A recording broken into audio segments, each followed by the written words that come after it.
মুমিনদের বিষয়টা বড় আশ্চর্যজনক। মুমিন বিপদে পড়ে যাবে, মুমিন মুসিবতে পড়ে যাবে, আত্মহত্যার পথ মুমিন বেছে নিবে না, বাতিলের কাছে মাথা নত করবে না। ধৈর্য নামক মহাস্ত্র মুমিনের সঙ্গে থাকবে। ফাসবারা, বারবার ধৈর্য ধরবে। ফাকানা খায়রান লাহু, ধৈর্যের কারণে মুমিনদেরকে ডেকে ডেকে যিনি বিজয় দিয়ে দিবেন তিনি কে? এজন্য মুমিন সব সময় প্রশংসা করে কার? মা ইউসিবুল মুসলিমা মিন নাসাবিন ওয়ালা ওয়াসাবিন ওয়ালা হাম্মিন ওয়ালা হুজনিন ওয়ালা গাম্মিন হাত্তা শাওকাতি ইউশাকুহা ইল্লা কাফারাল্লাহু বিহা মিন খতায়া। আল্লাহর মুমিন গোলাম বিপদের মধ্যে পড়ে যাবে, মুসিবতের মধ্যে পড়ে যাবে, ব্যবসায়িক ক্ষতির ভিতরে পড়ে যাবে, জেল জুলুম নির্যাতন নিপীড়নের মধ্যে পড়ে যাবে, ঘরের মধ্যে ঘুমাতে পারবে না, একটা কাঁটাও যদি শরীরের ভিতরে বিঁধে যায়, এই কাঁটা বিঁধার কারণে শব্দটা উচ্চারণ করার আগে মুমিনের গুনাহ মাফ করে দিয়ে যিনি জান্নাতের দরজা বুলন্দ বানায় দিবেন তিনি কি? গুনাহ মাফ, জান্নাতের দরজা বুলন্দ হবে। আপনি অসুস্থ আছেন, গুনাহ মাফ হচ্ছে, জান্নাতের দরজা বুলন্দ হচ্ছে। পেরেশানির ভিতরে আছেন, গুনাহ মাফ হচ্ছে, জান্নাতের দরজা বুলন্দ হচ্ছে। ব্যবসায়িক ক্ষতির ভিতরে পড়ে গেলে, আপনার দোকান ঘর বাড়ি ভাঙচুর লুটপাট করা হয়েছে, আপনার দাম আল্লাহর কাছে কমে নাই, আপনার দামটাকে যিনি বাড়ায় দিয়েছেন তিনি কি? এজন্য মুমিন কখনো বিচলিত হয় না। আপনারা আছেন তো আমার সাথে? ফোন বাজা শুরু হলে ওই দিক থেকে এখন আস্তে আস্তে আস্তে আস্তে এই দিকে আসা শুরু হয়ে গেছে। আবার আমারটা বাজবে না তো একটু পরে। সব বন্ধ আছে, সব বন্ধ করে দিয়ে একেবারে কিন্তু মাহফিলের একটা, যদিও আমি এটাকে মৌসুম বলি না, কারণ ধান চাষের একটা মৌসুম থাকে, ফসল আনার একটা মৌসুম থাকে। মাহফিলের এরকম কোনো মৌসুম নাই। সারা বছরই তো মুমিন জীবনে আমরা মাহফিল করি। যতটুকু কথা বলি এটাই কি? বাল্লিগু আন্নি ওয়ালাউ আয়া। বাল্লিগু এটা শরীয়তের তাকলিফ, যতদূর পারেন আপনাকে পৌঁছাতে হবে।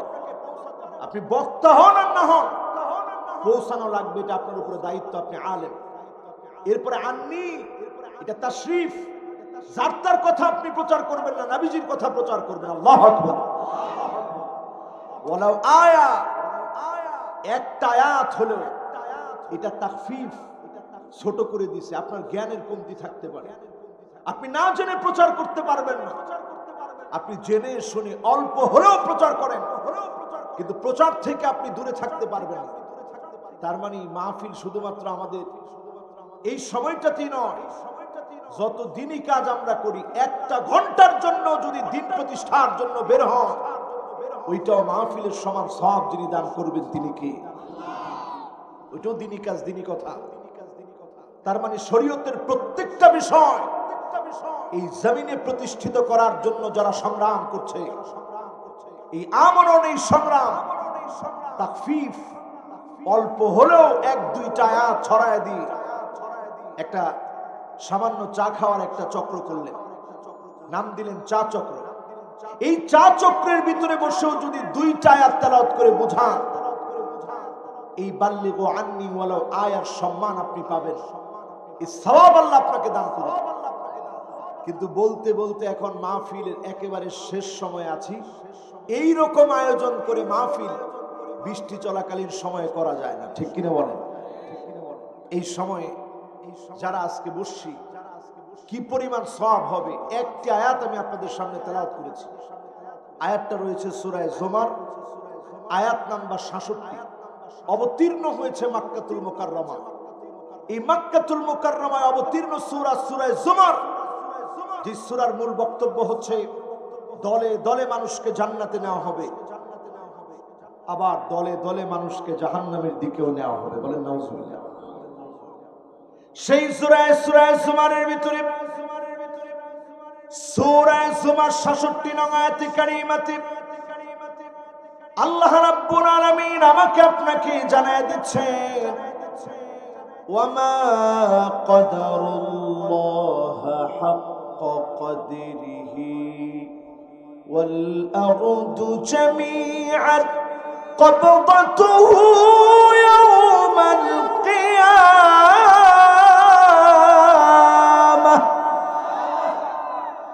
ওয়াস সামাওয়াতু মাতউইয়াতুন বিয়ামিনিহি।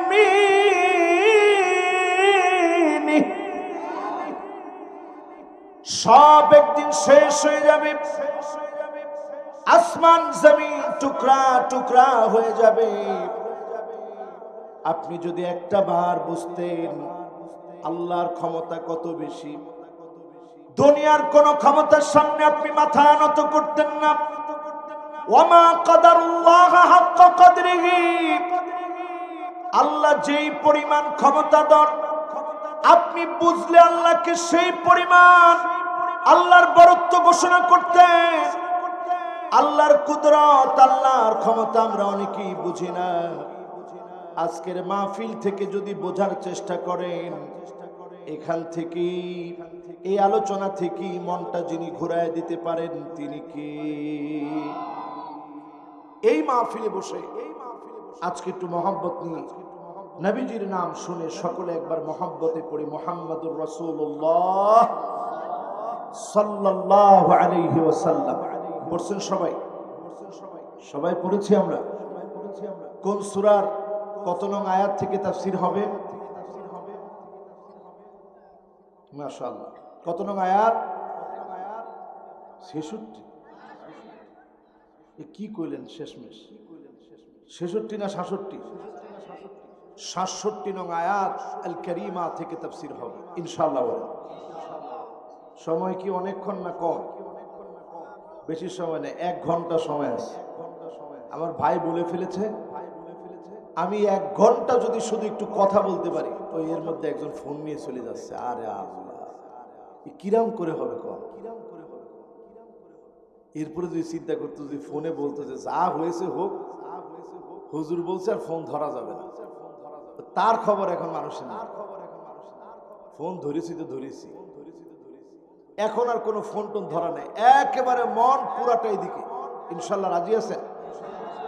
কে কে 80% শুনে বাড়ি চলে যাবেন? হাত উঠায় দেখান। যতদিন এই ঠিক না হবে সেলিম ভাই কিরাম করে এই এলাকার চেয়ারম্যান হবে তো খেয়াল কবে করবেন? এত হিসাব নিকেশ করে বললাম যে 80% শুনে কারা কারা চলে যাবে, এর মধ্যে সব হাত উঠে দিচ্ছে। এখন আপনারা শুনবেন তো ইনশাআল্লাহ। দেখেন আল্লাহর এই জমিনে দিন প্রতিষ্ঠা করার জন্য একেবারে সজাগ হওয়া লাগে। রাসূল খুব সুন্দর করে মুমিনদেরকে বলছেন, মুমিনরা হবে গিররুন কারীম, সম্ভ্রান্ত বোকা শোকা, সহজ সরল হবে। আর মুনাফিকরা হবে খিব্বুল লাঈম, দুর্ত বাটপাট টাইপের। নির্বাচনের আগে এক সুরত, নির্বাচনের পরে আরেক সুরত। এটা হচ্ছে মুনাফিকের চরিত্র, ঠিক কিনা বলেন? এরা হয় খিব্বুল লাঈম, আর মুমিনরা হয় গিররুন কারীম, সম্ভ্রান্ত। একটু সাদা সিধা সোজা সরল। সোজা সরল হওয়া খারাপ না, সহজ সরলদেরকে যিনি ভালোবাসেন তিনি কে?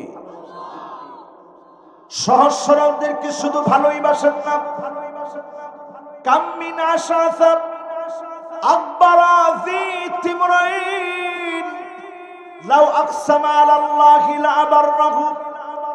এমন কত সোজা সহজ সরল ব্যক্তি আছে, পরনের কাপড়টা তেমন ভালো নাই, পায়ের জুতা তেমন ভালো নাই, মাথার চুলগুলো এলোমেলো অবস্থায় আছে, আপনি হয়তো তাকে কোনো দাম দেন নাই। লাউ আকসামা আলাল্লাহি লা আবারহু, যদি কসম করে ওই লোকটা মালিকের কাছে কোনো কিছু চায়, যিনি ফিরায়া দেন না তিনি কি? এজন্য সহজ সরলদেরকে আমরা অবজ্ঞা করব না, সহজ সরলদেরকে ভালোবাসেন কে?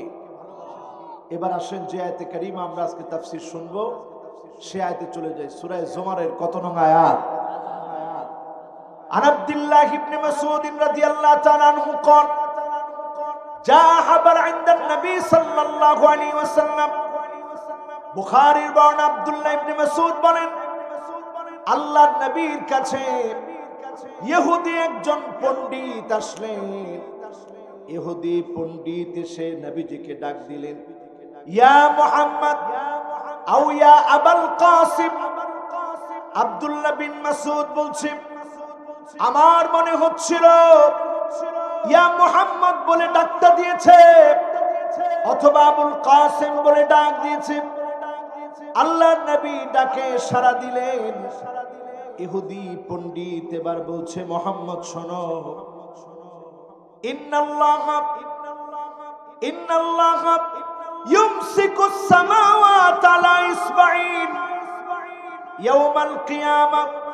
ইন্নাল্লাহ ইউমসিকু ইয়াওমাল কিয়ামাহ, কিয়ামতের মুসিবতের সময় ইন্নাল্লাহ ইউমসিকুস সামাওয়াতি ইয়াওমাল কিয়ামাহ আলা ইসবাঈন, এক আঙ্গুলের ভিতরে পুরো আকাশটাকে আমার মালিক সেদিন নিয়ে ফেলবেন। আল্লাহ পাকের কথা বলছে ইহুদি নবীজির সামনে দাঁড়ায়া, এক আঙ্গুলের ভিতরে আকাশ নিয়ে নেবেন। ওয়াল আরাদিন আলা ইসবাঈন, আরেক আঙ্গুলের ভিতরে পুরো জমিনটাকে নিয়ে নেবেন। ওয়াল জিবালা ওয়াস সারা আলা ইসবাঈন, পুরো পাহাড় পর্বত।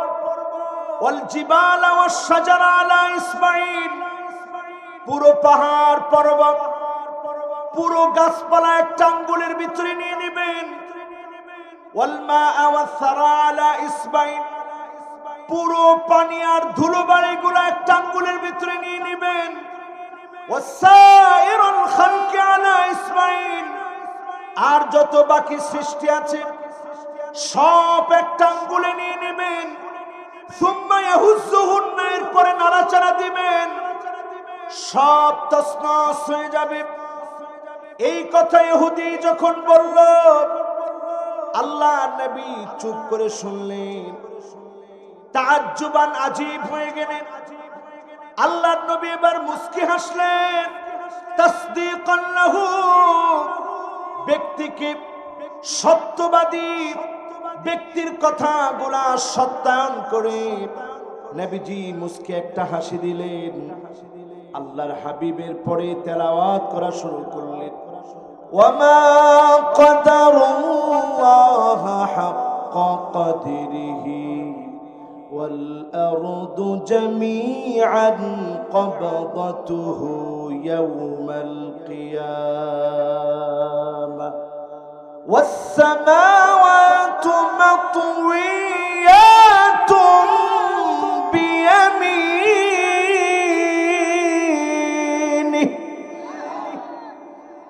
আল্লাহ রাব্বুল আলামিন সবগুলোকে সেদিন ধরবেন, পাকড়াও করবেন।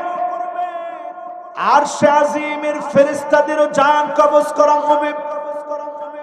আরশ বহনকারী ফেরেশতারা কত বড়! আমার আঙ্গুলের দিকে তাকান, এখান থেকে এক ফোঁটা চা নিলাম, নখের উপরে রাখলাম, গড়ায় পড়ছে, কথা কয় না, পড়ছে। সামনে যারা আছেন পড়ছে। চিন্তা করেন, এক ফোঁটা পানি নিলাম, গড়িয়ে পড়ে নাই। আরশ বহনকারী ফেরেশতারা এত বড় হবে, সমুদ্র মহাসমুদ্রের পানিগুলা যদি তাদের আঙ্গুলের উপরে রাখেন, গড়া পড়বে না এক মুহূর্তের জন্য। সমুদ্র মহাসমুদ্র, এই আমার দেশের হাজার নদী, সারা দুনিয়ার সব নদীগুলা সমুদ্রগুলার পানি যদি এক করে ফেলেন, শুধুমাত্র আরশ বহনকারী ফেরেশতাদের আঙ্গুলের উপরে রাখেন, নখ থেকে গড়ায় পড়বে না। এত বড় বড় ফেরেশতাদেরও যিনি মালিক তিনি কে? এবার চিন্তা করেন, মেরাজের রজনীতে বিশ্বনবী যখন গিয়েছিলেন, ইন্না ইসরাফিল কদ ইলতাকামা সুরাহু, সিংহার মধ্যে মুখ দিয়ে আছে, একটা কান উপরের দিকে দিয়ে রেখেছে, আরেকটা কান এইভাবে নিচের দিকে দিয়ে রেখেছে। একবার উপরের দিকে তাকায়, একবার নিচের দিকে তাকায়। বিশ্বনবী প্রশ্ন করলেন, জিবরিল এই লোকটা কি? আল্লাহর নবীকে উত্তর দেওয়া হলো, ইনি ইসরাফিল, সিংহায় ফু দেওয়ার অপেক্ষায় আছে। ও মুসলমান, সময়টা এখন এমন, সবরের পরে সবর চলছে। এই সময়টা প্রমাণ করে দিচ্ছে সামনের দিনে অবশ্যই দিনকে যিনি বিজয়ী করবেন তিনি কে? ইন্না মিন ওয়ারাইকুম আইয়ামাস সাবর আস-সাবর ফীহিন্না, আল্লাহর হাবিব বলছেন এমন একটা সময় তোমাদের স্বচক্ষে দেখবা সবর আর সবর পৃষ্ঠার পর পৃষ্ঠা রচিত হয়ে যাবে। সবরের ইতিহাস লেখে শেষ করা যাবে না। এমনও কত মানুষ আছে 10 বছর ধরে ঘরে ঘুমাতে পারে না। এমনও কত মানুষ আছে চাকরি নাই, বাকরি নাই, ব্যবসা সব শেষ হয়ে গেছে। আল্লাহর হাবিব বলেন, হাদিসের বর্ণনা, এমন হবে সেই সময় ঠিক আপনার আমার হাতের ভিতরে একটা অগ্নিকুণ্ড রাখা যেমন কঠিন হয়ে যাবে, এই সময়ে ধৈর্যের উপরে চলা এমন কঠিন হয়ে যাবে। নবীজি বলছেন, সাহাবীরা শোনো, 50 তাদের দাম হবে 50 জনের সমান। সাহাবীরা বললেন, 50 মিনহুম ইয়া রাসূলুল্লাহ, 50 জন কি তাদের 50 জনের সমান? আল্লাহর নবী বললেন, না, তাদের 50 জনের সমান নয়। তোমাদের 50 জনের যে দাম, আমার আখিরি জামানার সবরকারী উম্মতদেরকে 50 জন সাহাবীর মর্যাদা যিনি দান করে দিবেন তিনি কে? কি মনে করলেন? সবরের এই সময়ে চিন্তা করেন, আল্লাহকে আমরা এখন অনুধাবন করতে পারি নাই। আল্লাহর বরত্ব কত বড়, শুধু একটু আকাশ নিয়ে চিন্তা করেন। ইহুদির কথা আল্লাহর নবী অবাক হয়ে গেলেন, কেন? আকাশটা কত বড় চিন্তা করেন। শুধুমাত্র প্রথম আকাশটা 6.5 ট্রিলিয়ন কিলোমিটার পুরুত্ব, পুরু মোটাই শুধু 6.5 ট্রিলিয়ন, লক্ষ নয়, কোটি নয়, বিলিয়ন নয়, ট্রিলিয়ন, 6.5 ট্রিলিয়ন কিলোমিটার পুরুত্ব প্রথম আকাশের। জোরে করে আল্লাহু আকবার। দ্বিতীয় আকাশের ব্যাস কত বড়? 130,000 আলোকবর্ষ। 1 সেকেন্ডে আলো যেতে পারে 3 লক্ষ কিলোমিটার শূন্য স্থানে। 3 লক্ষ কিলোমিটার যে আলো 1 সেকেন্ডে যায়, 1 বছরে যে আলো যদি চলে 9.5 ট্রিলিয়ন মাইল যেতে পারে। সুবহানাল্লাহ। লক্ষ, কোটি, এরপরে বিলিয়ন, এরপরে ট্রিলিয়ন, এত দূর চলে যাবে যে আলো। 1 বছরে যদি 9.5 ট্রিলিয়ন যায়, এবার আপনি 9.5 গুণন 120,000 আলোকবর্ষ যদি হিসাব করেন, সমান সমান দিলে উত্তর আসবে আল্লাহু আকবার। দ্বিতীয় আকাশ। এরপরে তৃতীয় আকাশে আসেন 2 মিলিয়ন আলোকবর্ষ। এরপরে চতুর্থ আকাশে আসে 100 মিলিয়ন আলোকবর্ষ। এরপরে আসেন পঞ্চম আকাশে 1 বিলিয়ন আলোকবর্ষ। এরপরে আসেন ষষ্ঠ আকাশে 20 বিলিয়ন আলোকবর্ষ। সেইখানে আবার একটা বিশাল গাছের শিকড় আছে। সপ্তম আকাশে ডালপালা, ষষ্ঠ আকাশে শিকড়। জুযুরুহা ইনদা সিদরাতিল মুনতাহা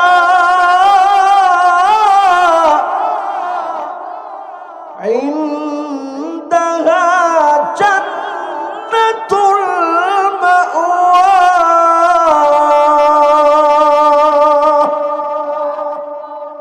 সিদরাতুল মুনতাহা নামক গাছের পাশে সপ্তম আকাশের উপরে সিদরাতুল মুনতাহা নামক গাছের পাশে যিনি জান্নাতুল মাওয়া আমার আপনার জন্য তৈরি করে রেখেছেন তিনি কে? কি বুঝলেন? এর উপরে জান্নাতুল ফিরদাউস, ওয়া কানা আরশুহু আলাল মা। এর উপরে বিশাল সমুদ্রের জগৎ। এর উপরে আমার মালিকের আরশে আযীম। আল্লাহর আরশে আযীমের ভিতরে একটা সিংহাসন আছে, আল্লাহর কুরসি রয়েছে। ওই কুরসিটা এত বড়, 7 আকাশ 7 জমিন আল্লাহর কুরসির সামনে যদি রাখেন, কাহালকাতিন মুলকাতুন বিআরদি ফালাতিন, মরু প্রান্তের ভিতরে একটা আংটি ছুঁড়ে মারলে আংটি যেমন মুহূর্তের ভিতরে হারায় যাবে, আমার আল্লাহর সিংহাসন এত বড়, মুহূর্তের ভিতরে 7 আকাশ 7 জমিন হারায় যাবে। এত বড় সিংহাসনের মালিক যিনি তিনি কি? এবার আপনার মনে একটা প্রশ্ন লাগতে পারে, হুজুর এত বড় সৃষ্টিগুলাকে নিয়ন্ত্রণ করতে আল্লাহর কি কষ্ট হয়? কষ্ট হয় কেন? কষ্ট হবে আমার মালিকের। আমার মালিক তো এত বড়। কাখরদালাতিন সাবা, 7টা সরিষার দানা আমার আপনারা হাতে নিয়ে নাড়াচাড়া করলে যেমন আমি আপনি টের পাই না, আমার আল্লাহ এত বড়। 7 আকাশ আর 7 জমিন সব যদি আল্লাহ পাকের সামনে রাখা হয়, নাড়াচাড়া করা হয়, 7টা সরিষার দানা পরিমাণ হবে। এত বড় শক্তিশালী মালিক যিনি তিনি কি? এজন্য নবীজি তেলাওয়াত করলেন সূরা জুমারের কত নং আয়াত? সবাই বলেন আরো জোরে, ওয়ামা কদারুল্লাহ হাক্কা কদরিহি ওয়াল আরদু জামিআন কবদতুহু ইয়াওমাল কিয়ামাহ ওয়াস সামাওয়াতু মাতওয়িয়াতুম বিয়ামিনিহি সুবহানাহু আম্মা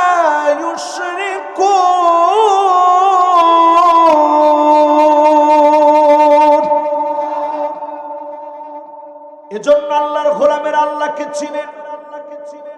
আমার আল্লাহ কোরআন কারীমের ভিতরে সবচেয়ে আশা জাগানো আয়াত, আশা বাঞ্চক আয়াত, সে আয়াতটি ওই সূরা জুমার ভিতরে দিয়েছে।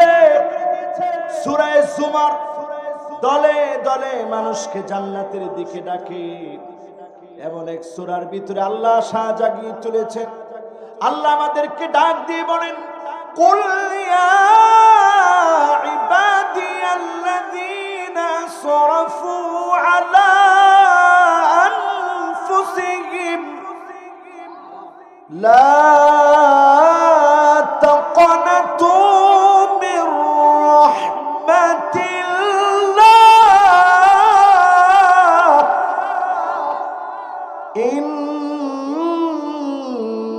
ইন্নাল্লাহা ইয়াগফিরুয-যুনুবা জামিআ। আশাহত হবেন না। গুনাহ করে ফেলেছেন, জুলুম করে ফেলেছেন, অন্তরটাকে কালা বানায় ফেলেছেন। আজ আল্লাহর দিকে ফিরে আসেন। আল্লাহ আপনাকে নিরাশ হতে দিবে না, আল্লাহ আপনাকে টেনে নেবে। আসসালাওয়াতুল খামস, 5 ওয়াক্ত নামাজের দিকে আসেন।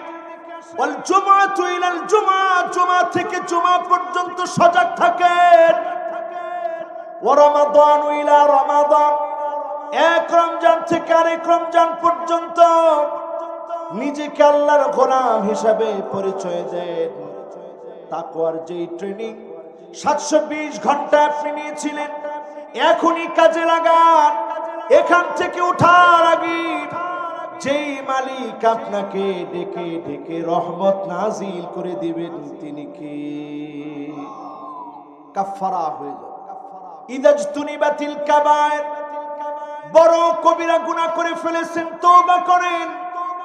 রমজান থেকে রমজান আসার আগে, জুমা থেকে জুমা আসার আগে, এক নামাজ থেকে আরেক নামাজ আসার আগে গুনাহ হয়ে গেছে, তওবা করেন। তওবা করলেই যিনি গুনাহ মাফ করে দিবেন, তিনি কে? যতজন আমার সামনে আসছেন বসছেন, আল্লাহ পাক কিছু লোকের দিকে তাকাবেন না কিয়ামতের দিন। লা ইউকাল্লিমুহুমুল্লাহ ওয়া লা ইউযাক্কিহিম ওয়া লা ইয়ানজুরু ইলাইহিম। আল্লাহ পাক তাকাবেন না, আল্লাহ পাক দয়া দেখাবেন না, আল্লাহ পাক মায়া দেখাবেন না। এখন বিনয়ের সঙ্গে বলি, ও আমার মনিরামপুরের ভাইয়ারা, কেশবপুর থেকে যারা আসছেন, কেশবপুরের ভাইয়ারা, যে যেখান থেকে আসছেন প্রত্যেককে বলি, আল্লাহর চাইতে দয়ালু কেউ নাই। 99 গুণ ভালোবাসা যিনি রেখে দিয়েছেন, সে আল্লাহ যদি কিয়ামতের দিন বলে, গোলাম তোর সঙ্গে আমার সম্পর্ক নাই, তোর দিকে আমি তাকালাম না। আল্লাহ যদি না তাকান, কথা না বলেন, আল্লাহ যদি দয়া না দেখান, সেদিন আপনি বান্দা, যাওয়ার কোনো জায়গা আপনার থাকবে না। ঠিক না বেঠিক? এক নম্বরে যার দিকে আল্লাহ তাকাবেন না, এক নম্বরে শাইখুন জানি, বৃদ্ধ হয়ে গেছে, বৃদ্ধা হয়ে গেছে, বৃদ্ধ বয়সে চরিত্র বদলায় নাই, বৃদ্ধা হয়ে গেছে, চরিত্রটা ভালো হয় নাই, এমন দুশ্চরিত্র পুরুষ এবং নারীর দিকে যিনি কিয়ামতের দিন তাকাবেন না, কথা বলবেন না, মায়া দেখাবেন না, তিনি কি? যদি আপনার নজরটা এত খারাপ হয়ে যায়, শাশুড়ির দিকে আপনি তাকালেন খারাপ নজরে, স্ত্রীর দিকে তাকানোর জায়গায় শাশুড়ির দিকে তাকালেন, এমন মানুষের দিকে আমার আল্লাহ রেগে যাবেন। তাকাবেন না, দয়া দেখাবেন না, মায়া দেখাবেন না, কথা বলবেন না। যতজন আমার সামনে আছেন মহিলাদেরকে বলবো, খবরদার, আপনি শাশুড়ি হয়েছেন, শালীন ড্রেস পরে আপনি আপনার মেয়ে জামাইয়ের সামনে আসেন, কারণ এখানেও ফিতনা হতে পারে। এমন কি ফিতনা এখানেও বিভিন্ন সময় হচ্ছে, সেগুলো পত্র পত্রিকায় দেখলে আমাদের মনে হয়ে যায়, আহারে দেশটা ডুবে যাচ্ছে। ঠিক না বেঠিক? এগুলো কিয়ামতের আলামত, এগুলো খারাপ ভিডিও দেখার ফলাফল, এগুলো নোংরামি, এগুলো এমন অশ্লীল এবং এমন লজ্জা যেগুলো বলা যায় না, কিন্তু বলা উচিত। রাসূল বলে গেছেন, হাদিসের মধ্যে আসছে। সজাগ করার জন্য বলছি, খবরদার, আপনি এমন অবস্থায় থাকবেন না যেটার কারণে আপনার জন্য বড় ধরনের আযাব, ওই লোকটার জন্য বড় ধরনের আযাব। আল্লাহ যেন হেফাজত করেন, পড়েন আমিন। এরপরে কয় নাম্বার? 2 নাম্বার, মালিকুন কাযযাব, মিথ্যাবাদী শাসক। যেই শাসক গোষ্ঠী মিথ্যা বলবে, প্রহসন করবে, মিথ্যা বলে বলে নিরপরাধ মানুষকে অপরাধী সাজাবে, এই রকম কাজ যদি শাসক গোষ্ঠী করে, আল্লাহর হাবিবের কথা আমার কথা নয়, মালিকুন কাযযাব, ওই মিথ্যুক মিথ্যাবাদী গোষ্ঠীর দিকে যিনি তাকাবেন না, দয়া দেখাবেন না, মায়া দেখাবেন না, কথা বলবেন না, তিনি কে? কয় নাম্বার? 3 নম্বরে আইলুন মুস্তাকবির। আমার কথা বুঝতেছেন তো আপনারা? সবাই কষ্ট হচ্ছে কিনা আল্লাহ জানে। আইলুন মুস্তাকবির, দরিদ্র এমন মানুষ, দরিদ্রতার মধ্যে পড়ে গেছে, দারিদ্রতা তাকে আল্লাহকে ভুলায় দিয়েছে। এমন দরিদ্রের দিকে যিনি তাকাবেন না, কথা বলবেন না, মায়া দেখাবেন না, তিনি কি? এমন অনেক দরিদ্র আছে, যদি বলেন ভাই একটু আসেন নামাজ পড়ি, সে বলে সব ঠাডা পড়ছে আমার কপালে, কি নামাজ পড়বো? আরে আপনি যদি একটাবার চিন্তা করতেন, অনেকের চাইতে হাজার লক্ষ গুণ যিনি আপনাকে ভালো রেখেছেন, তিনি কি? খবরদার, এই কথা কোনোভাবেই বলা যাবে না। অনেকে মনে করে আমি রিক্সা চালক, আমি কেমন করে রোজা রাখবো, আমি ভ্যান চালক, আমি কেমন করে রোজা রাখবো। খবরদার, এই চিন্তা করা যাবে না। প্রয়োজনে আপনি রোজা রাখেন, ইমাম সাহেবের সাথে কথা বলেন, আল্লাহর কাছে প্রতিনিয়ত ধর্ণা দেন। আপনি ঘরে বসে থাকবেন, সামান্য রিক্সা চালাতে যাবেন, রিক্সা চালায় যত টাকা পেতেন, এর চাইতে বেশি টাকা আপনি সামান্য রিক্সা চালায়ও পেতে পারেন। রোজা রেখেছেন বলে মানুষের মনে দয়া চলে আসবে, আপনার হাতে টাকা যতটুকু বলে নিয়েছিল এর চাইতে বেশি দিবে। যদি তা নাও দেয়, মানুষের কাছ থেকে নেওয়ার চিন্তা না থাকে, আপনি রমজানের জন্য অন্যান্য মাসে জমায় জমায় রাখেন, এরপরেও রোজা বাদ দিতে পারবেন না। কারণ দুনিয়ার কষ্টের সামনে আখিরাতের কষ্টটাকে মনে করে দুনিয়াকে বিসর্জন দেওয়ার নাম মুমিন। লা বিউ আখিরাতাহু বিদুনিয়া, দুনিয়ার কষ্ট, যন্ত্রণা, ক্লেশ, এগুলার সামনে আখিরাত চিন্তা করবেন।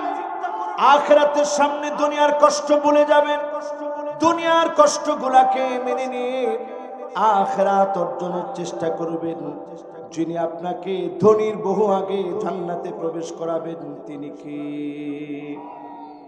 আর ভাইরা 4 নম্বরে আকুন বিওয়ালিদাইন, আপনার মায়ের সঙ্গে খারাপ ব্যবহার করেছেন, একদিন 2 দিন না।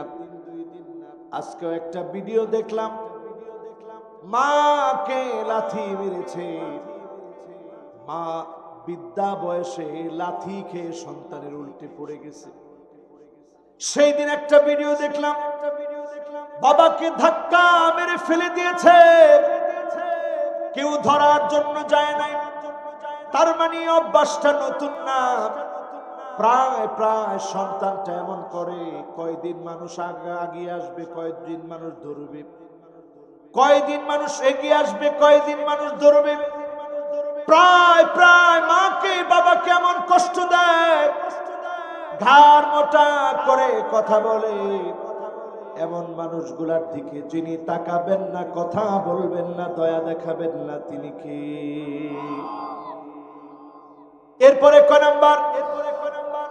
5 নম্বরে আল মুতারাজ্জিলা, মেয়ে কিন্তু ছেলের মতো চলে। আছে সব জেলায় থাকলেও আপনাদের এই যশোরের মনিরামপুরে নাই। কি আছে? যশোরে বেশি।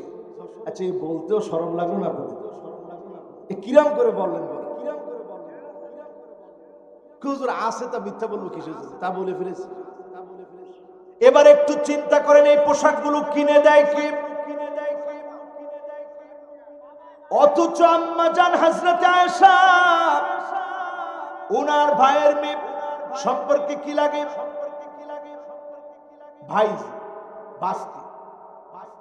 এই ভাতিজি যখন আসছে, ওনার নাম ছিল হাফসা, আব্দুর রহমান রাদিয়াল্লাহু তাআলা আনহু মেয়ে। তিনি ছোট্ট মানুষ, এই ছোট্ট মানুষ একটা জামা পরে আসছে, একটু ফেরফেরা জামা, পাতলা জামা।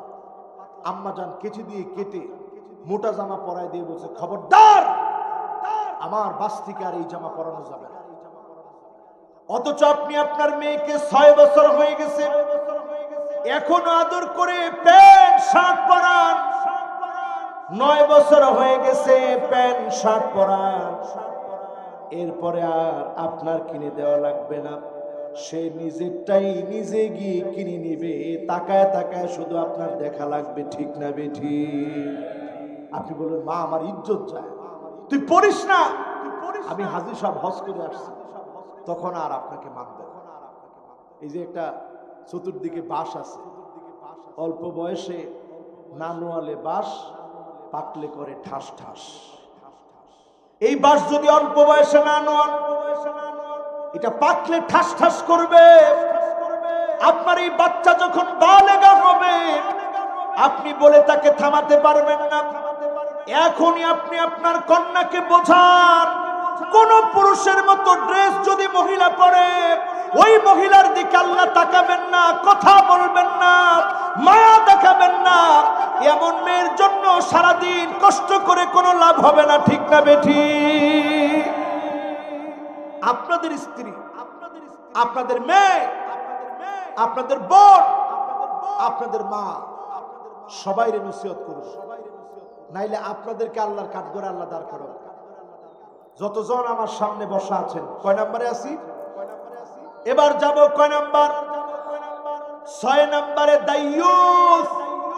দায়ুস কে? একজনে বলে দিছে, হুজুর দায়ুস পুরুষে না মহিলা। দায়ুস কে?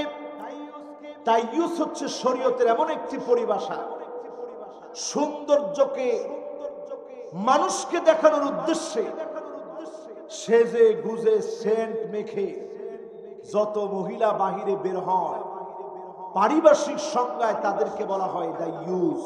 সুতরাং আমার দেশের যত নায়িকা, আমার দেশের যত গায়িকা, হলিউড, ডালিউড, বলিউড, সবগুলা হচ্ছে দায়ুস। সবগুলা কি? আরো জোরে কোন সবগুলা কি? এখন আপনার ঘরের স্ত্রী, আপনি চাকরিতে চলে গেলেন, আপনার স্ত্রী সেজে গুজে একা একা মার্কেটে বের হয়েছে, খুব সুন্দর মেকআপ করে বের হয়েছে, মানুষ দেখতেছে, আর শয়তান ঘরের মধ্যে বসে বলে, ইস্তাশফাহা শয়তান, তাকায় দেখে যাচ্ছে। একজনে ঘাড় উঠায়, শয়তান উঠাই দিচ্ছে। এরপরে শয়তানের দায়িত্ব আর থাকে না, ও নিজেই শয়তানের দায়িত্বটা রিপ্রেজেন্টেটিভ হিসাবে পালন করে বলে, দেখ কে যাচ্ছে। রাসূল নিজে হাদিসের মধ্যে বলেন, ইস্তাশরাফাহা শয়তান, শয়তান তখন মানুষের ঘাড়ে বসে ওয়াসওয়াসা দেয়, ওই মহিলাটার দিকে দেখায়। যত দায়ুস আপনার ঘরে আছে, আপনি আজকে আপনার স্ত্রীকে বোঝান, যদি একসঙ্গে জান্নাতে যেতে চান সন্তানকে বোঝান, যদি একসঙ্গে জান্নাতে থাকতে চান মেয়েকে বোঝান। জান্নাতি সেদিন জান্নাতে যাওয়ার সময়ও কাঁদবে। আল্লাহ বলবে, কি রে আজকে তোর কাঁদার কারণ কি? মায়ুকি, কোন জিনিস তোমাকে কাঁদায়? কেন তুমি কাঁদো? জান্নাতি সেদিন বলবে, আল্লাহ, কোথায় আমার পরিবার, কোথায় আমার কলিজার টুকরা ছেলে, কোথায় আমার কলিজার টুকরা মেয়ে? কুরআনুল কারীম পড়ে দেখবেন, সূরা তুরের মধ্যে আল্লাহ বলেন, ওয়াল্লাযীনা আমানু ওয়াত্তাবা'তুহুম যুররিয়্যাতুহুম বিঈমান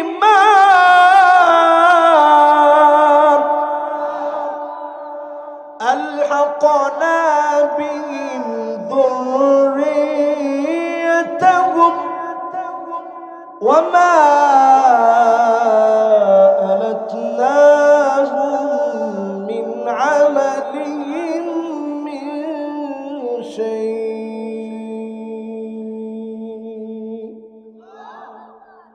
সেদিন আল্লাহ ডাক দিয়ে বলবে, এ জান্নাতি কাঁদো কেন? জান্নাতি বলবে, আল্লাহ কোথায় আমার ছেলে, কোথায় আমার মেয়ে, কোথায় আমার স্ত্রী? এত কষ্ট করতাম, দিনের বেলায় বের হতাম, রাত করে আসতাম সন্তানদের ভালো ভবিষ্যতের জন্য, সন্তানদেরকে সুন্দর একটা বাড়ি করে দিব এই চিন্তায়। আজকে তারা কোথায়? আলহাকনা বিহিম যুররিয়াতাহুম, আল্লাহ বলবে তার পরিবারটাকে নিয়ে আসো। ছেলের গায়ে জাহান্নামের পোশাক দেখবে, মেয়ের গায়ে জাহান্নামের পোশাক দেখবে, স্ত্রীর গায়ে জাহান্নামের পোশাক দেখবে। সেদিন লোকটা হাউমাউ করে কাঁদবে, আল্লাহ আমার ছেলে, আমার মেয়ে, আমার স্ত্রীর এই অবস্থা কেন? আজকে আপনি নিজে নামাজি, পরিবারটাকে ঈমানের উপরে রাখেন, সেদিন আপনি দেখবেন ছেলের গায়ে জান্নাতের পোশাক, মেয়ের গায়ে জান্নাতের পোশাক। আপনি ইসলাম প্রতিষ্ঠা করতে চান, ছেলে মেয়ে স্ত্রী সবাইকে ইসলাম প্রতিষ্ঠার বুঝ চিন্তা চেতনা তাদের ব্রেনে দেন, সপরিবারে যিনি জান্নাতি বানায় দিবেন তিনি কি? কয় নম্বরে আছি? লিল্লাহে তাকবীর। কয় নম্বর? ওই যে সাত দিয়েছে একবারে সব শেষ করে। কয় নাম্বার? সার করছে 5 নম্বর। আপনারা কি বলেন? মাশাআল্লাহ, 6 শেষ। লিল্লাহে তাকবীর। মনোযোগ থাকা লাগবে এরকম। 6 শেষ, 7 নম্বর। বলেন তো 5 নাম্বারটা কি? ও কিরাম আওয়াজ হলো কর। হ্যাঁ না, 5 নাম্বার কি? 4 নাম্বার। এটা পিতা মাতারে কষ্ট দেওয়া। 5 নাম্বার,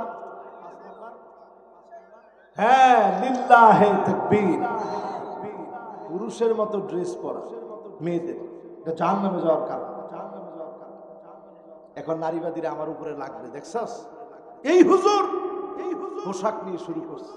এটা আমি শুরু করিনি, এটা ইসলাম শুরু করছে। তোর ভালো না লাগলে তুই ইসলাম বাদ দিয়ে, ঠিক কিনা বলেন?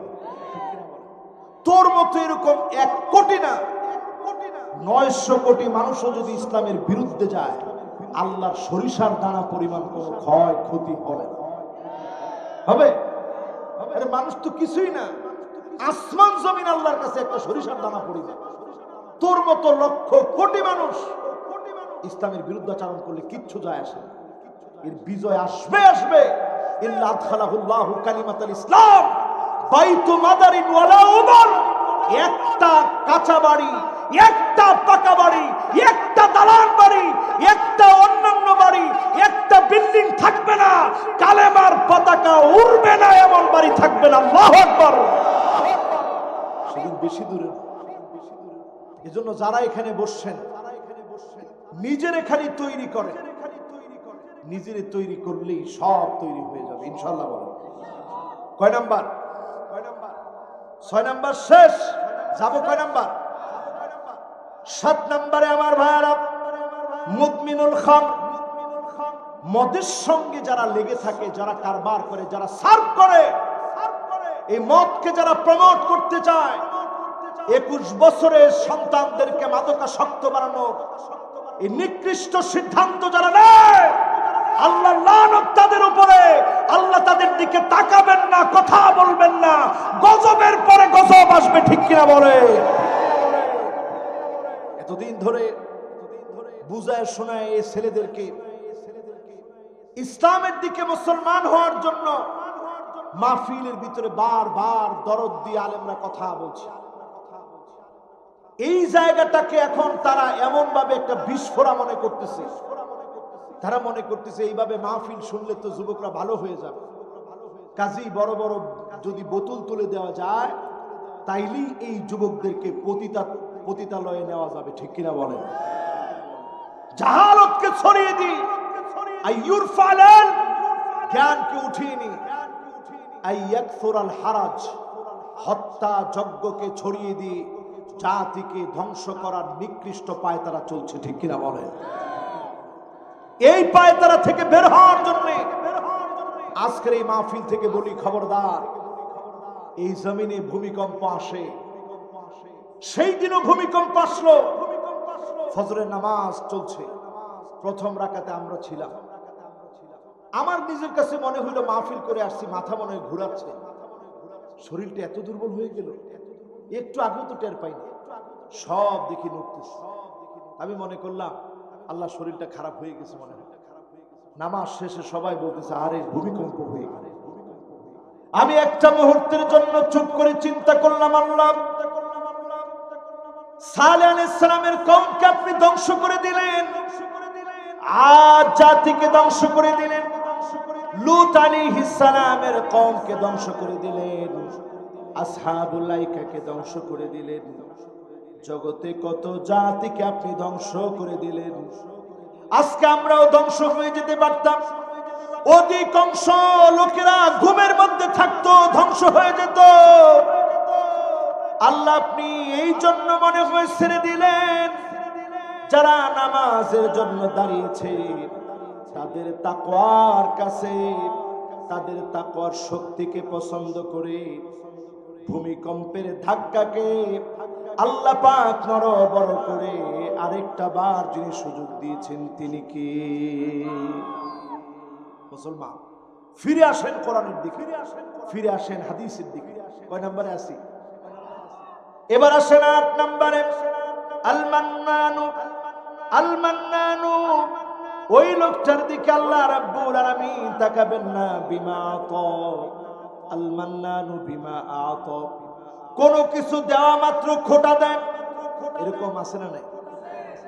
নেতাদের ভিতরে এরকম চরিত্র আছে, সব আমরা দিছি, সব আমরা দিছি, কিছু আপনারা দেন নাই, সব দিছেন কে? জোরে বলেন কে? এই চরিত্র বাদ দিতে হবে। এবার ক নাম্বার? কষ্ট হয়ে যাচ্ছে আপনাদের? ৯ নম্বরে লা ইয়ানজুরুল্লাহু ইলা ইমরাতিন, ওই মহিলার দিকে আল্লাহ তাকাবেন না। লা তাশকুরু লিজাওজিহা ওয়া হিয়া লা তাস্তাগনি আনহু, স্বামী সারাদিন কষ্ট করে স্ত্রীর মনটা জয় করার চেষ্টা করে, বারবার ব্যর্থ হয়। ঘরে যাওয়ার পরে স্ত্রী বলে আহারে আমি দেখে আপনার ঘর করে খেলাম, অন্য মহিলা হলে আপনার ভাত খেত না, অন্য মহিলারা পোলাও খেত। এরকম কথা আছে না নাই? সারাদিন কষ্ট করে যাওয়ার পরে এইরকম একটা কথা যদি মহিলারা বলে আমি দেখে আপনার ভাত খেলাম, অন্য মহিলা হলে খেত না, এই একটা কথার কারণে আল্লাহ কি পরিমাণ রাগান্বিত হন। হাদিসটা যদি দুর্বল হাদিস হইতো আপনারা বলতেন যে হুজুর এটা না মানলে চলবে মনে হয়। এই হাদিসটা হাসান পর্যায়ের হাদিস, হাসান পর্যায়ের একটা হাদিস, আপনি কোনোভাবে এটাকে বাদ দিতে পারবেন না। এই হাদিস দলিল যোগ্য হাদিস। সুতরাং আপনার দিকে আল্লাহ তাকাবেন না, দয়া দেখাবেন না, মায়া দেখাবেন না। আপনি যদি স্বামীর সঙ্গে ভালো ব্যবহার না করেন, এর প্রতিনিয়ত খারাপ ব্যবহার করবে, বিষয়টা এমন না। স্বামী যখন ঘরে ঢুকবে, উদখুল ইলা বুয়ুতিকুম তিফলা, ছোট্ট বাচ্চাদের জন্য ছোট্ট বাচ্চার মতো হয়ে যাবে। ওয়াখরুজ ইলা বুয়ুতিকুম রাজুলা, আবার ঘর থেকে যখন বের হবেন সুপুরুষের মতো বের হবেন। ঘরের ভিতরে থাকলে স্ত্রীর সঙ্গে যত পারেন আনন্দ করবেন, হাসি ঠাট্টা করবেন, রসিকতা করবেন। আম্মা জান রেগে যাইতেন, আল্লাহর নবী বলতেন আনতে হুমায়রা, ও আয়েশা তুমি রেগে গেলে আরো সুন্দর লাগে, বলেন আল্লাহু আকবার। রেগে গেলে তুমি লাল হয়ে যাও, আনতি হুমায়রা, তখন তোমার আরো সুন্দর লাগে। এই কথা বললে কি মহিলাদের রাগ আর থাকে? এজন্য খবরদার, স্ত্রীদের সাথে ভালো ব্যবহার করবেন আর স্ত্রীরাও ভালো ব্যবহার করবে। কয় নাম্বার? এবার কয় নাম্বারে যাব? 10 নাম্বার। কান খাড়া করে শুনেন।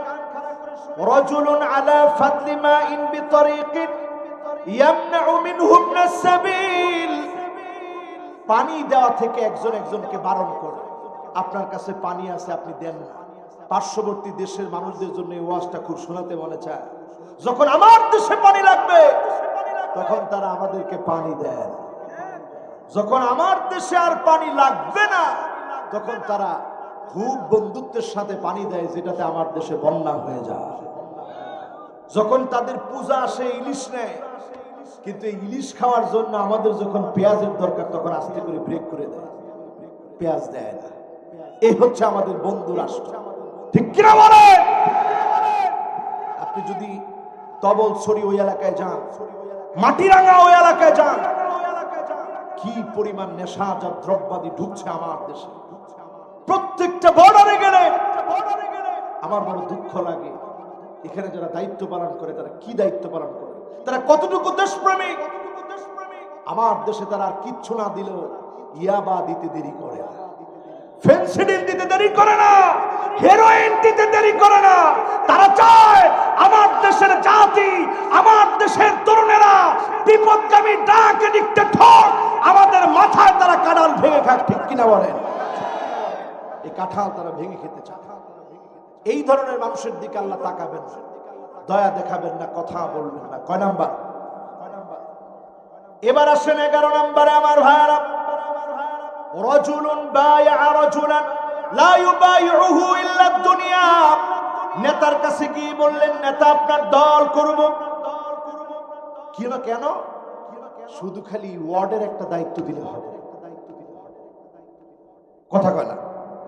আর এটা রাসূলের হাদিস, লা ইউবাইউহু ইল্লা দুনিয়া। দল করব, শুধু উদ্দেশ্য হচ্ছে একটু দুনিয়া লাগবে, একটা ওয়ার্ডের ছোট্ট পদ, একেবারে যত ছোট হোক।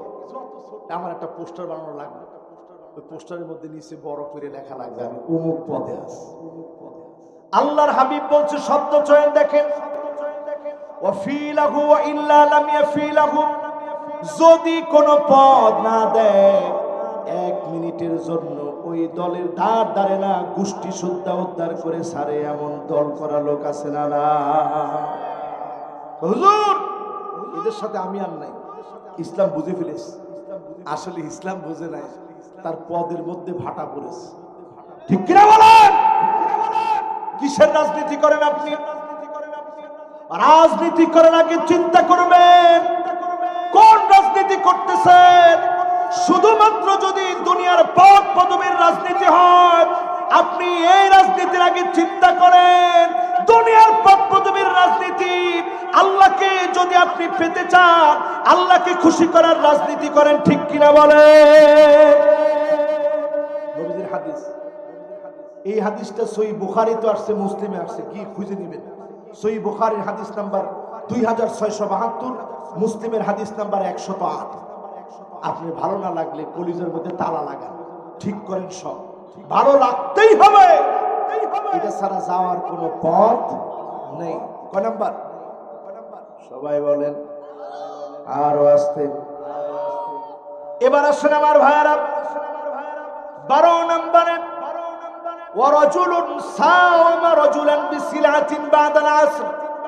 আসরের পরে কিছু একটা বিক্রি করতে নিছে। আমাদের দেশেও দেখবেন বাজার বসে আসরের পরে, বেচা কিনি করার সময় একজন কসম করে বলতেছে, আল্লাহর কসম, জোহরের পরে দাম উঠছিল এত টাকা, এখন আসর হয়ে গেছে, আপনিও নামাজ পড়ে আসছেন, আমিও নামাজ পড়ে আসছি, আল্লাহর কসম দাম উঠছিল 250 টাকা, এখন আপনি 200 টাকা দেন, আপনার কাছে বিক্রি করে ফেলুন। আপনিও চিন্তা করছেন, দেখছো কি ইমানদার, উনি নামাজ পড়ে এসে মিথ্যা তো বলতে পারে না, ঠিক আছে 200 টাকা দিয়ে দিলাম। এই যে আপনি মিথ্যা কসম করলেন, এই মিথ্যা কসমের কারণে যিনি রাগান্বিত হয়ে যাবেন, তাকাবেন না, দয়া দেখাবেন না, কথা বলবেন না, তিনি কে? কয় নাম্বার? কয়টা? সবাই বলেন কয়টা? এবার 15 নম্বরে, আল মান্নানু আতাআহু। যাকাত দিয়েছেন, সাদকা দিয়েছেন। যাকাত দিয়ে মানুষের কোনে, তোরে গত বছর যাকাত দিয়েছিলাম মনে আছে না? তোরে একটা ব্যাগ নিতে বললাম, ব্যাগটা নিলি না। গত বছর তোরে 2000 টাকা যাকাত দিয়েছিলাম, আর তুই আজকে এরকম ব্যবহারটা করলি, মনে থাকবে আগামী বছর যাকাত দেওয়ার সময়। তুমি যাকাত দাও নাই, তার হক তুমি তাকে বুঝিয়ে দিয়েছ। সে নিতে না চাইলে তার বাড়ি গিয়ে তোমার দিয়ে আসতে হতো, জোর করে দেওয়া লাগতো, কারণ যাকাত তোমার উপরে ফরজ করেছেন কে? নামাজ যেমন ফরজ, যাকাতটাকেও যিনি ফরজ করে দিয়েছেন তিনি কে? ইয়াউমা ইউহমা আলাইহা ফি নারি জাহান্নাম, অন্যান্য আযাব জাহান্নামে নিয়ে দিবে। যাকাতের ব্যাপারে জাহান্নামটাকে আল্লাহ টেনে আনবে, লোকদের চোখের সামনে জাহান্নাম টেনে এনে ওই যাকাত যেই লোকটা দেয় না তাকে টেনে হিসড়ে এনে লোকদের সামনে বলবে, তোদের হক সে মেরে খেয়েছিল, তোরাও ধনী হতি, তোরাও যাকাত দিতে পারতি, তোরাও অনেক টাকার মালিক হতে পারতি, তার কারণে তোরা হক থেকে বঞ্চিত হয়েছিস। তাকে টেনে হিসড়ে সেদিন আযাব দেওয়া হবে, ঠিক না বেঠিক? এই জন্য আমার ভাইরা, খবরদার, যাকাত আপনি দিয়েছেন, এমন একটা সময় আসবে, রাসূল বলে গেছেন, এমন একটা সময় আসবে যাকাতু মাগরামা, যাকাতকে মানুষ অভিশাপ মনে করবে। আমাদের দেশে যাকাতের লুঙ্গি আর শাড়ির কথা যখন বলা হয়, দরিদ্ররা মনে করে একটা অভিশাপ আসছে। আমার এখন লাগবে 1 কেজি চাউল, 1 কেজি ডাউল, ঘরের মধ্যে অসুস্থ সন্তান, আমার লাগবে একটা ক্যাপসুল, আর সে নিয়ে আসছে যাকাতের শাড়ি আর লুঙ্গি। খবরদার, যাকাতের কোনো শাড়ি লুঙ্গি হয় না, যার যে প্রয়োজন ওই প্রয়োজন দিয়ে দিবেন ইনশাআল্লাহ। বলেন আজকের এই মাহফিলে সূরা জুমার কত নং আয়াত? আরে আপনারা উঠে গেলে আমি কষ্ট পাবো, বাস এখনই শেষ হয়ে যাবে। বসেন, 15 নম্বর, সব শেষ, এখনই আমি শেষ করব। শেষ করার আগে বলবো, লা তাকনাতু মির রাহমাতিল্লাহ, আল্লাহর রহমত থেকে নিরাশ হয়ে যেও না, আল্লাহর রহমত থেকে নিরাশ হয়ে যেও না। যতজন আমার সামনে এখন বসছেন, যতজন এখন আমার সামনে আছেন, ঠিক এমন একটা সময় আমরা আছি, ইন্না হায়াতাকা কদ তাজুলু কামিসলিশ শামস, সূর্যটা যেমন ডলডল করে একটু পরে লাল লালিমা বিস্তার করে ফেলবে, আমার জীবন সূর্যটাও এমন টলমল অবস্থায় আছে, যখনই মালিক অর্ডার করবে সঙ্গে সঙ্গে চলে যাওয়া লাগবে। কুল্লু নাফসিন যায়িকাতুল মাউত, কুল ইন্নাল মাউতাল্লাযী তাফিররুনা মিনহু ফাইন্নাহু মুলাকীকুম,